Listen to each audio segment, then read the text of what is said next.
magandang gabi sa ating lahat at ang ating pag-aaralan po ay Hebrew, Basic Hebrew. So bakit natin pag-aaralan? Since na tayo ay nag-aaral ng Biblia, maganda rin na pag-aaralan, mayroon tayong knowledge sa Hebrew dahil ito ang pinagbasihan ng mga version, yung Hebrew. So, ang Bible po, from Genesis to Malakay ay isinulat sa Hebrew. And then, yung Matthew to the Book of Revelation ay naisulat sa Greek. So, pag-aaralan po natin yung Hebrew dahil sa Old Testament ay ito po ay makakatulong sa atin kung paano unawain ang mga words katulad ng Elohim. Ang Elohim ay Hebrew. Yan, Elohim, El Shaddai, El Elyon, yung mga ganon, yun po ay Hebrew. So, yung iba ay nanibago kung marinig nila yon pag hindi familiar ang Hebrew. Ayan, hindi po, kung baga, hindi nila maunawaan. So, dito po sa ating pag-aaral ay kailangan po natin na maunawaan yon. At sa pag-aaral natin, pwede tayong mag-refer doon sa Hebrew. Hindi kailangan na magsalita ng Hebrew and Greek. No need. Ang kailangan natin paano gamitin ang Hebrew in line with the Scripture. So, halimbawa nga, mayroon tayong mga dapat alamin na mga word. Punta tayo sa Hebrew. Since na alam natin yung Hebrew, madali nating maunawaan. Ayan. At saka, yung may mga verses na kailangan nating i-consult dito sa Hebrew word.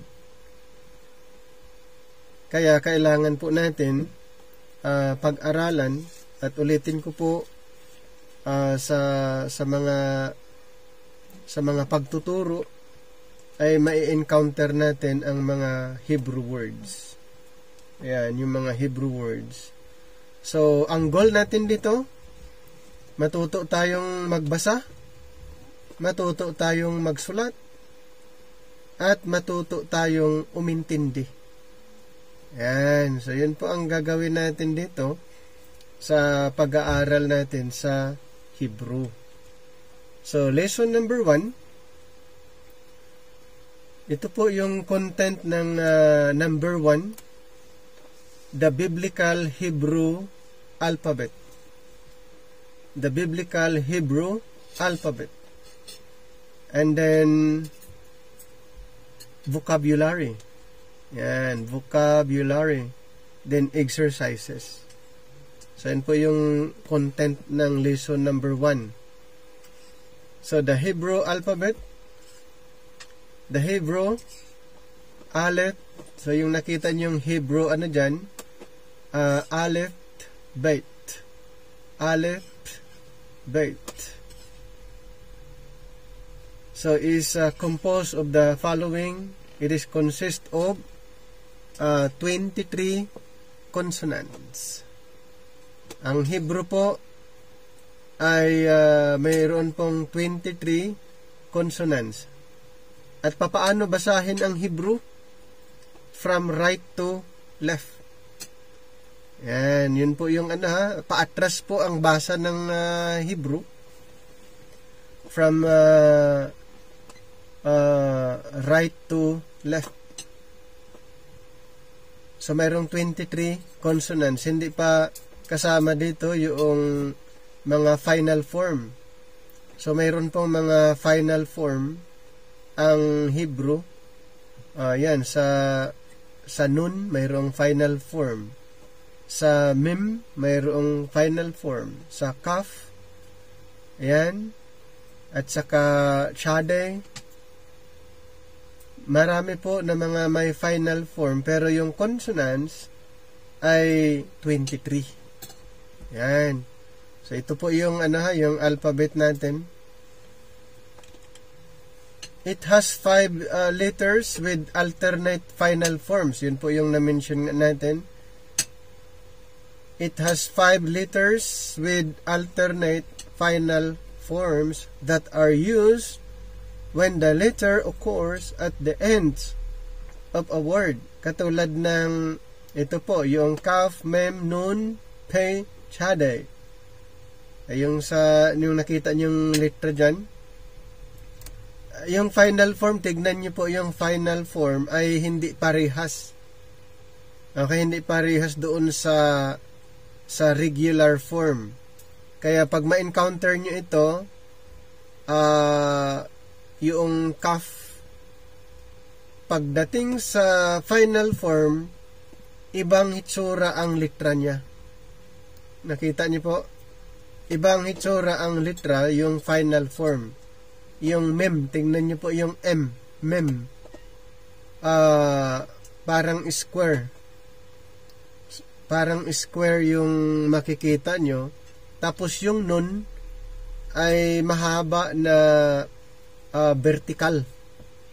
Yan, mahaba na vertical, yun po yung final form. At ma-encounter nyo yan sa mga words. Pag nagbabasa na kayo, nagbabasa kayo, ito yung mga bantayanan. Pag na-encounter nyo ito sa last letter of a word, yan pong yung 5 ito, nagbabago. Pero yung regular form ay hindi yan nababago. Beginning ng word, beginning at saka middle, hindi nagbabago yung kaf, mem, nun, pe, chade. Hindi po nagbabago kung beginning at saka middle. Kailan po nagbabago itong 5 litra ng Hebrew?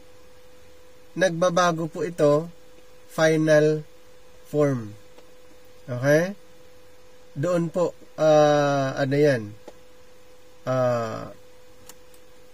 nagbabago. So, clear po ba tayo dyan? So, ulitin ko po yung 5 letters ng Hebrew.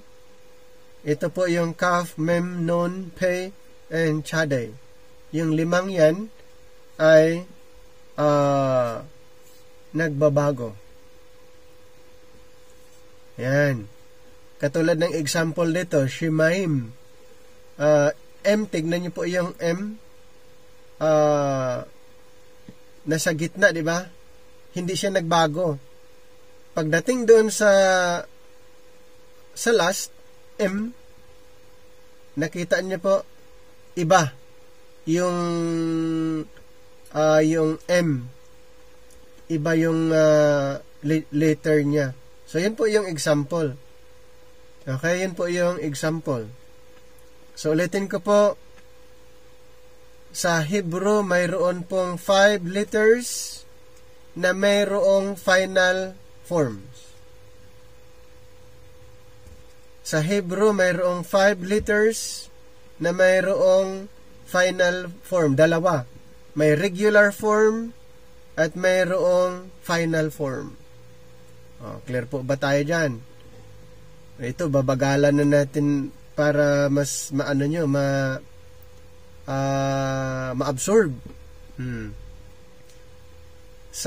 Ulitin ko po, sa Hebrew, mayroong 5 letters with alternate final forms. Anong mga letter na yan? Anong mga letra yan? Kaf, mem, m, yung kaf na sabihin, yung K, kaf, mem, m, nun, and tapos P. Ayan. P as in pie. And then chade, TS. Tignan niyo po yung final form. Clear? So, proceed. So, here the Bigad Kifat. Bigad Kifat. So, ito po yung yung may dot. So, yung Beit, Gemel, Dalet, Kaf. Ayan po yung yung may tinatawag na yung dot sa gitna. It has 6 letters. Yan. It has 6 letters naman na mayroong dot. Ito po yung mga bantayanan Itong 6 letters na ito, yung Beit, na mayroong may dalawang sounds na ito May dalawang sounds. Pag may dot, yan, may nagbabago yung sounds. Okay? So it has 6 letters. The Bigad Kifat, the Beit, Gemel, Dalet, Kaf, Chadar. And so numerically referred to as the letters Bigad Kifat, which can appear with a dot. So ito pong mga letrang ito ay may minsan may partner na dot, minsan wala. Pero kung wala ang dot na yan, nagbabago yung sound. Kung mayroong dot, halimbawa yung pag walang dot itong Beit, yung B, yung B magiging victory ang sounds pag mayroong dot. Yan. Pag may pag walang dot, pag walang dot, victory, victory ang niya, pag wala yung dot. Pero pag may dot, B. Yan, as in boy. Pag Gemel naman, mayroong its sound. Yung Dalet, ganun din. Yung Kaf, F, sound. Yung Shadi naman, TS. Ayan. Tapos yung Nun. So, ulitin ko po, the Bigad Kifat, which can appear with a dot, and them called, ang tawag pala doon, yung dot na yon, Dagesh Kal. Dagesh Kal. Yan, yung tawag doon sa Hebrew, yung dot. Ang tawag sa Hebrew ay Dagesh Kal. Yung dot. And then 3 of these letters have 2 pronunciations naman. Okay, yung dalawang dito, that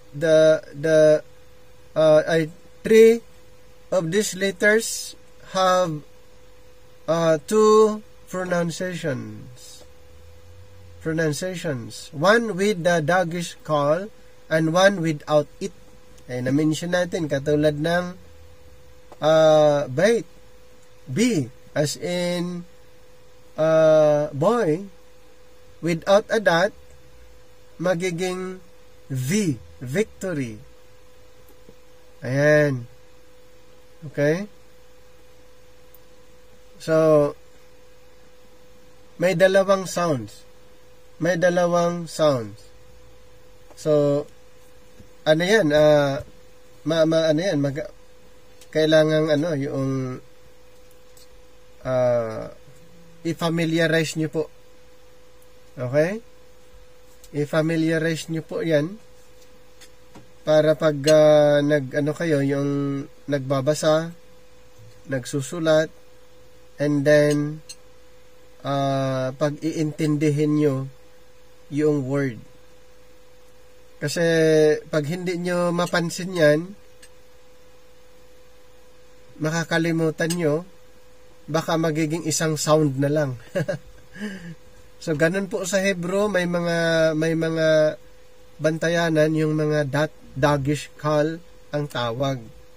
So may mga litra na may dalawang sound. May dalawang sounds, nagbabago yung pronunciation naman. pag mayroon yung dot. Clear po ba? So, yun yung yun ulitin ko, mga dapat nyong i-observe pag sa Hebrew. Pag sa Hebrew. Yan. Like for example nga, yung nakita niyo po dyan, yung bait, yung na may dot, like B in boy. Yan. But without dot, ano po ang niya? Like V in voice. Ayan. And then yung isa naman, yung K, may dot, di ba? So, K, may dot. As in keep. But without a dot, mayroon siyang may CH, may H sound. As in back. CH sound without a dot. Pag mayroong dot, key as in keep. Pag alisin mo yung dot, CH sound. Na clear ba sa atin? Pag wala yung dot doon sa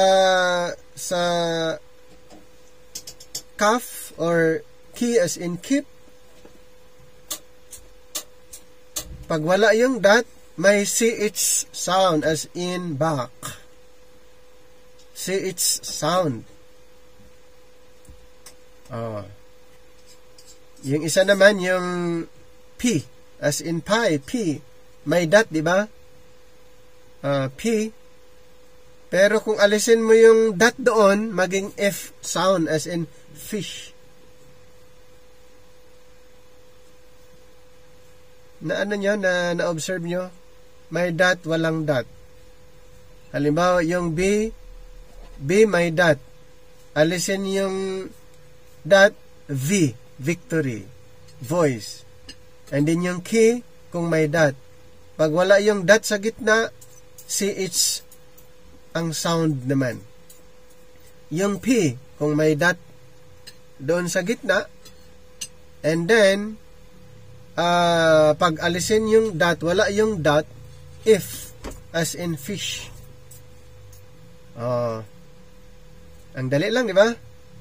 And then yung sa Gimel, ayan, G in give. So, itong yung Gimel, meron o without dot ay yung sound parehas. At yung dalit, ganun din yung D. Kasi tatlo lang yung may dalawang may dalawang sound, pronunciation, ano po yon, yung bait,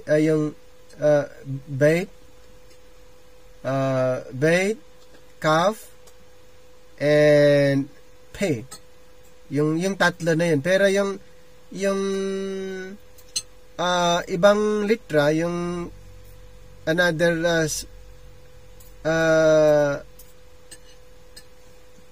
letters, katulad ng Gimel, may dot o without dot, parehas lang. Yung D, dalit, parehas lang din. Yan. And then yung T, as in tide, parehas lang. Walang may dot o walang dot. Pero yung tatlo, bantayan niyo po yan. Pag may dot po yung B, calf, and then P, may dalawang sound. Yan. Wow, ang dali lang. Kailangan yung yung i-observe, i-familiarize nyo po yung mga letters ng Hebrew. Kasi pag nagbabasa kayo, yun yung mga bantayanan dito eh. Yun yung mga kailangan yung bantayan para pag nagbabasa, pag nagbabasa kayo ng Hebrew, yun, titignan nyo agad, ano ba yung, kailangan ma-familiarize nyo, ano ba yung letters na may dalawang sound, yung bait, kaf, gimel, P. Ayan, mayroong dalawang sound. Tapos, may dot na may dalawang sound. Yung iba naman, may dot pero isa lang ang sound. Ano po yun? Gimel, Dalet, and yung T. Ayan. As in teeth. So, yun po yung yung may dot pero isang sound lang. Yan. So, notice that the Hebrew alphabet has several letters which are pronounced the same. Similar sounding letters, katulad ng Aleph, Aleph and Beit, and Ayin, and Nun. Yung Aleph and Beit. May parang ang sounds ay magkaparehas or parang may pagkaparehas. At saka yung Yud. Then the silent like V in voice. Silent like V in voice. So dito po yung tes and kaf. Ayan. Hate. May mga iba't ibang yung cough, kaf, and yung shim, shim. So dito po yung mapansin nyo yung sa CH sound, cough, CH sound like CH in back, and then T. So yung T mayroon pong yung ibang style, pero T like in T in tide, and then yung cough, kaf, pare-parehas, cough, kaf. Ayan. Like key in keep. Ito yung yung mga yung samek and sin, like S in sit. So ito po yung mga bantayan sa Hebrew dahil may mga pare-parehas yung sound na pero magkaiba. Pero yung sound na parang yung magkaparehas. Kaya nga Aleph and Beit, Ayin, yan, and T, tit, kaf, kate, taste, yan, cough, kaf, samek, sin. So nakita niyo po yung mga yung litra na may the same sound, may pagkapares yung sound. So yan po yung mga litra sa Hebrew na may magkatunog yung sound. Yan. Okay? Then sa vocabulary, ito po. Yan sa vocabulary. Yan. YHWH. Yun yung tinatawag na Yud He Waw He. Isang tetragrammaton. So YHWH. Often the Lord in translations of the Bible traditionally pronounced Adonai. The word Lord in Hebrew, Adonai, kung ang Lord na makita nyo ay capital L tapos small O-R-D, sa Hebrew ay Adonai. Okay, Adonai. Basta makita nyo yan sa Old Testament, yung capital L, tapos small O-R-D, sa Hebrew po dyan ay Adonai. Adonai. Or Hashim. The name. So, pag sinabing the name is Hashem. So, the word Lord, kaya pag the name of the Lord, Adonai Hashim. Adonai, Lord, name, Hashim. Shem is name. Okay, the name, Shem. The word the article sa Hebrew ay ha. Hashim, the name. Ulitin ko po, the word Lord in Hebrew ay Adonai. Adonai, kung ang makita nyo ay halimbawa yung Lord, capital yung L. Tapos, small yung O-R-D, Adonai. And then the name is Hashem. Hashem. Adonai Hashem. It is possible that this name was originally pronounced Yahweh. So, yung Yahweh, pag may ma-encounter naman kayo sa Bible nyo, na kapital lahat ng Lord. O, kung kapital lahat, kaya maganda dun sa King James dahil ma-identify nyo agad yung Adonai at saka yung Yahweh. Yahweh ay ma-encounter nyo yung word ay yung Yahweh sa Hebrew, yung kapital lahat na Lord.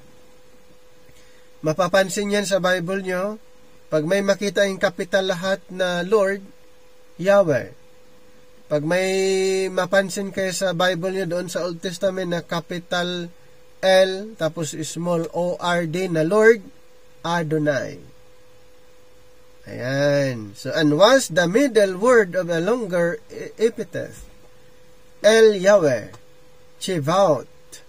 El Yahweh, Chevaot, which might have meant Il God. The word Il, sa Hebrew word Il God, Il God, who makes host exist.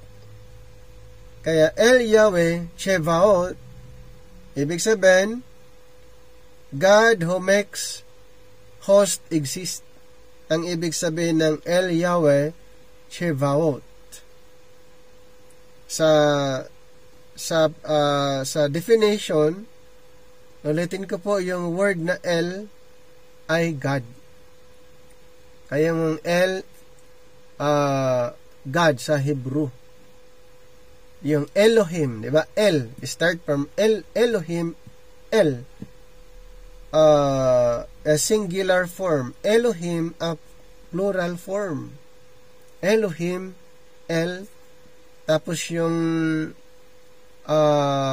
Eloi and Eluwa, Hebrew word na dalawang persona ng Panginoon. Dalawang person of the Godhead. Ang dalawang person of the Godhead, Eloi, Eluwa. Eloi, Eluwa, two person of the Godhead. The three person of the Godhead, Elohim. And the singular form of the Godhead, El. Naano nyo na nasundan nyo po. May mga mga bantayanan lang po. Na, dito, talagang maging careful tayo dito. Pag nagbabasa na kayo ng Hebrew, may mga bantayanan. So, learning tips, make flashcards. Yun po yung gagawin niya. Para makapag-memorize kayo, isulat nyo, flashcard. Depende sa inyo, pero suggestion lang ito sa mga gustong mag-memorize ng Hebrew alphabet. Isulat nyo sa flashcard, and from time to time pwede nyong i-memorize kasi medyo complicated yung Hebrew alphabet. Ang daming mga mga bantayanan sa Hebrew. So, make flashcards, Hebrew on front. So, ang gagawin nyo sa front ay Hebrew, And then sa likod ay yung English on back. In addition to practicing with the cards, writing the vocabulary words on the cards will help you learn them. Di ba? Ang ilagay nyo sa front ay yung Hebrew word, sulat nyo, and then sa likod, yung English. Depende kung ano yung gagawin nyo, and then, pwede kang mag-quiz sa sarili mo. Pwede kang mag-quiz sa sarili mo, mag-practice. Quiz yourself with the cards. Kung gusto nyo talagang matuto, ito naman ay mga learning tips lang ito. Sa mga gusto talagang matuto, ay maglaan ng panahon, okay, na aralin ang Hebrew. Start mo na sa alphabet. Start sa alphabet, practice writing, and then later on, reading. And then after reading, halimbawa, marunong nang magbasa, ang next naman is the understanding. Understanding doon sa binabasa. So, pwedeng marunong magbasa, sige lang, basa. Kahit hindi mo na maunawaan, kasi pag na-practice niyo po magbasa, later on, yung unawain yung binabasa. So, hindi sabay-sabay ang gagawin natin. Kasi sasakit yung ulo natin pag sasabayin, yung binasa, unawain. Wag muna. Basta basahin lang ng basahin. Wag mo nang unawain kasi yun, may next na tayo dyan. Paano unawain yung binabasa. Hindi natin pagsabayin kasi medyo mahihirapan tayo dyan. Kung pagsabayin, binabasa tapos unawain yung binabasa. So, dito po, practice, writing, and then reading. Then after that, pag marunong ng magbasa, writing. Reading, tama. Writing and reading. Then later on, understanding. Then after that, sa understanding, paano gamitin? Yun, paano gagamitin? Madali na lang yun, basta ito muna, ito ang medyo mahirap dan, yung alphabet. Memorize yung alphabet, medyo mahirap kasi i-familiarize kung ano yung mga Hebrew letters na dalawang sound. Ano yung mga Hebrew letters na may nagbabagong sound, at ano yung mga Hebrew letters na mayroong ibang form or yung tinatawag na final form, nagbabago pag isinusulat sa last letter of a word, nagbabago. So yun yung mga i-familiarize din. Quiz yourself with the cards. Put aside those that you know. So yung halimbawa familiar mo na yung word, so hindi mo muna isama yung mga complicated or yung medyo mahirap. Yun. So put aside those that you know, return to the pile those that you do not know, and continue quizzing until you know them all. Yan. Pwede niyong gawin yan para ma-practice. Yan. Then review the words regularly and keep up with new ones. Di ba? So ganun po ang yung gagawin niyo dito. Then ito yung mga exercises. Ayan, kailangan yung mag-practice practice writing. Kaya nga practice yan. Kung gusto niyo kantahin o mahilig kayong katulad ng ABC, di ba? May kanta. Pwede rin ganun ang gagawin niyo sa Hebrew. Practice singing the Hebrew alphabet to the English ABC tune. Pwede. Yan, yung start kayo sa Aleph, Bet, Gemel, Dalet, He, Waw, ganon hanggang doon sa teeth. or tau. Ganon. Okay, yun. From alif to tau. T. Yan, pwede yung dyan, yung sunod-sunod na i-practice. Pwedeng kayo na gumawa ng sound.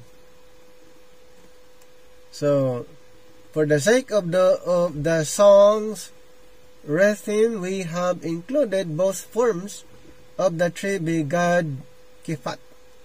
So, nandyan yung yung may tatlong form, di ba? Yung B, bait, kaf, and then P and chade. Yun. Bigad kifat. Letters that change pronunciation with or without the Dagesh call, we put the second of the pair not normally included in the alphabet in subscripted position. So, kaya pag isulat nyo, pwede nyong isama yung bigad kifat. Ito po yung may dot nga. May dot without dot. Ayan. Yan yung isama. At saka yung mga may final form, ang may mga final form dito po, yung kaf, chade, at saka yung P, may mga final form. At yung mem, at saka nun. Mem, nun, may mga final form. Yung P ito po ay part sa bigad kifat na mayroong dot. Ang may final form, mem, nun, ay yung chade. Ayan. Then, write out a full line of each consonant of the biblical Hebrew. Ito po yung sample, yung makikita nyo dyan. Yun yung sample, paano nyo isulat. Sundan nyo lang yung arrow. Di ba, paano isulat yung aleph. Yan, mayroon ng arrow dyan. Sundan nyo yung arrow, aleph, tapos yung bait. Yan, ano yung uunahin nyo? Yan, bait. Tapos yung gimel. Yan, gimel, daleth, he, vaw, or vav. Yan, so nakita niyo po yung yan, yung zayin, kate, samek, yud, kaf, res, lamed. Yung pagkasulat, nandyan mem. Mem na final form. Yan, mem na final form. Nun, na with the final form. Madali na lang yung final form. Vertical lang. Ayan. So, yun, nakita nyo. Tapos yung ayan, P ay with the final form. Chade, with final form. Kaf, resh, sin, shin, tau. Ayan. So, sana start na kayong mag-practice na magsulat. Familiarize nyo muna yung alphabet. Familiarize. Memorize. Ayan, kasi ako ng Hebrew dito later on, magbabasa kayo. Magtatawag ako na may magbasa ng Hebrew. Pero familiarize nyo muna yung alphabet kasi yun naman yung basic, di ba? Memorize mo na yung alphabet, including yung mga final forms, at saka yung Dagesh, Dagesh call with the Dagesh call, yung may mga dot na may mga nagbabagong sound. And then fill in the blank with the missing consonant according to the order of the alphabet, and then ignore absence presence of the Dagesh So, hindi mo muna, yung i-ignore mo muna yung mga may doggish call. Basta, ilagay nyo lang. Ayan, yung alphabet, Aleph, Bet, Gimel, Dalet, ano ba yung mga nawalang magkakasunod na dyan? Doon sa mga activity, ayun, sa mga activity, practice, yan, ipapractice nyo po. At yun po yung, one way of familiarization sa mga i-familiarize ay writing. Magsulat. Maganda kung mayroon kayong yung notebook na writing doon. Punuin nyo yun. Sulat nyo ng bawat page. Halimbawa, page 1, Aleph lang lahat. Page 1, punuin nyo ng Aleph lang lahat. Page number 2, punuin nyo ng Bet. B. Bet. Ayan. Tapos, Gimel, Dalet, hanggang matapos. Mamemorize niyan. Yung, di ba, yung writing notebook. Yun yung, doon nyo isulat. Doon nyo isulat. Punuin nyo yun ng alphabet para mamemorize nyo. And then write an English word for each letter of the Hebrew alphabet, which has the sound of the Hebrew letter in it. And do not use the words given in the chart. So, pwede kayong ng iba. Ibang word. Hindi nyo gamitin yung nandoon sa chart. Yan, example nga itong B as in boat. Pwede kayong gumawa ng and then ito po may paano itong bay magiging V ang sound, alisin yung doggish call.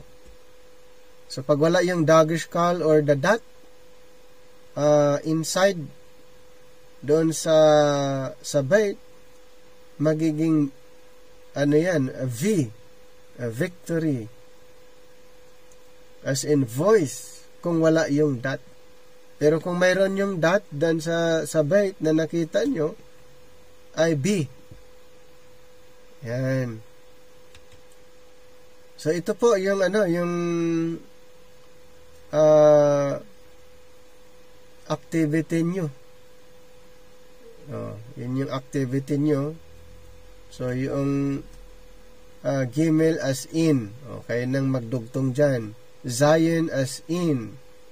Di ba? Het as in. Tapos yung Samek. Yung Kaf. And Kaf na with that and without that, without doggish call. And then the Lamed, the Shin and the Sin, and then the Tit, Mim. So yan po, kompletuhin nyo lang. Kaya nang gumawa. Yung sa may mga blank, may given blank na dyan, ay i-kompleto nyo. Pero wag kayong gumamit doon sa chart. Diba? So yan, yung sa Chade, sa Kof, sa Resh, the Sin, Shin, para ma-practice. Para ma-practice. And then draw lines to connect each letter with its corresponding final form. Di ba may mga final form dyan? May final form. Pwede mong either draw a lines or pagsamahin mo. Alin ba dito yung may final form? Then, i-partner mo yung may final form. Yung mem. Saan yung final form ng mem? Ng cough, ng p, ng non. Mem. Hahanapin mo, pwede mong i-partner lang. At yan po yung final form. Yan. Practice lang ang kailangan. And then, draw line from the Hebrew proper name to the English equivalent. So halimbawa dito po may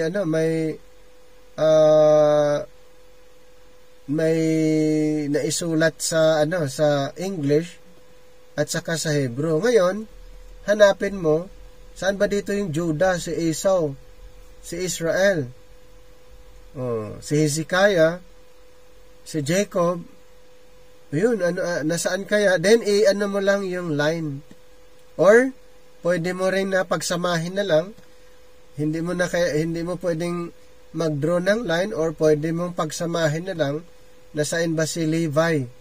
O hanapin mo na saan si Levi dito sa Hebrew. Yan.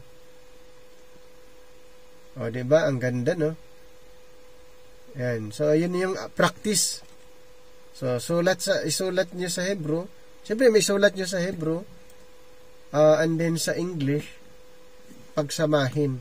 Either line or pagsamahin na agad yung saan yung Judah na Hebrew dito. At nasaan naman yung Hezekiah, nasaan si Levi, si Israel. Yan yun, marami yan yung gagawin nyo. Okay?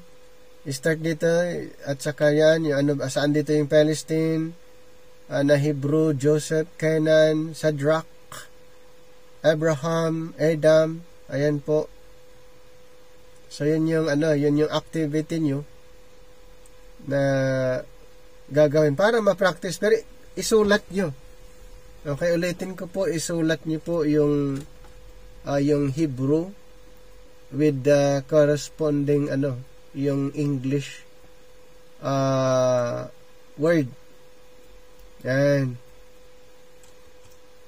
Then find the names of the letters of the alphabet in the puzzle.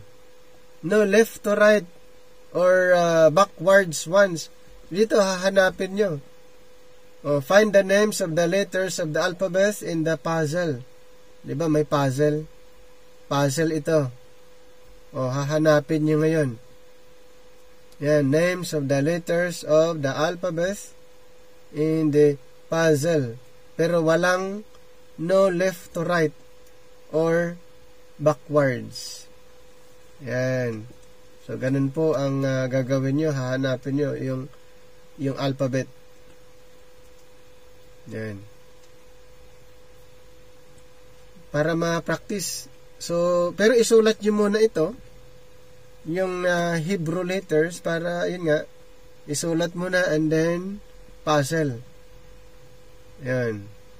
Yung alphabet, hanapin nyo or kung papaano nyo, gagawin. Basta, ang first na gagawin nyo, isulat nyo muna yung Hebrew. Para ma-practice, kasi yun lang ang kailangan dito familiarization, memorization, ma-memorize, ma-familiarize. Ayan. Tapos, pag isinusulat yun, ma-memorize din. And then, ito naman, circle the letters which are final. Ano yung final, final form. So, i-circle nyo lang, yung may final form na dito sa word. Hahanapin nyo, then i-circle. Alin dito yung may final form. So, ano po yung mga may final form? The mem, the nun, the chaday. May mga final form. And then the kaf. So, to this spoil and carry off plunder, to sell the waste places that are now inhabited, And the people who were gathered from the nations, according to Ezekiel 38:12, who are acquiring cattle and goods, who live at the center of the earth. So, yun po yung, yung translation doon sa, yung nakita nyo dyan na Hebrew words, na ang goal nyo lang, hanapin yung final form. So, hindi natin bilisan ito na sa next meeting yung lesson number 2